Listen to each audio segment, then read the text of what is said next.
మన ప్రభు అయిన యేసుక్రీస్తు నామములో మీకు మా శుభాభివందనములు. ఈరోజు దేవుని వాగ్దానము, వారు నాకు విరోధముగా చేసిన పాపదోషము నిలవకుండా వారిని పవిత్రపరుతును. వారు నాకు విరోధముగా చేసిన దోషములన్నిటినీ, తిరుగుబాటులన్నిటినీ క్షమించదను. భూజనులందరి ఎదుట వారు నాకు ఇష్టమైన పేరుగాను, స్తోత్ర కారణముగాను, ఘనతాస్పదముగాను ఉందురు.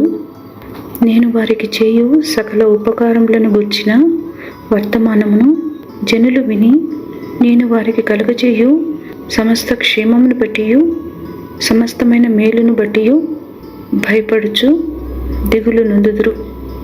ఇర్మియా 33వ అధ్యాయము 8-9 వచనాలు.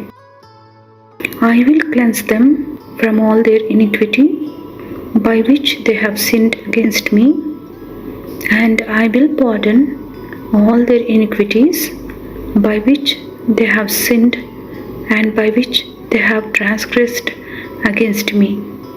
Then it shall be to me a name of joy, a praise, and an honor before all nations of the earth, who shall hear all the good that I do to them.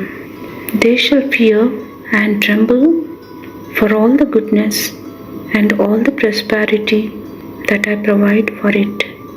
Jeremiah chapter 33 verses 8 and 9. ప్రార్థన.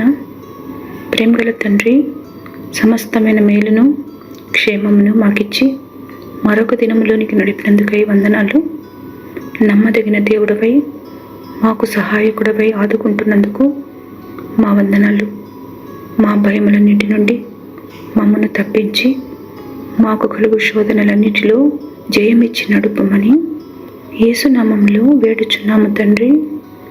Amen. Have a blessed day. God bless you.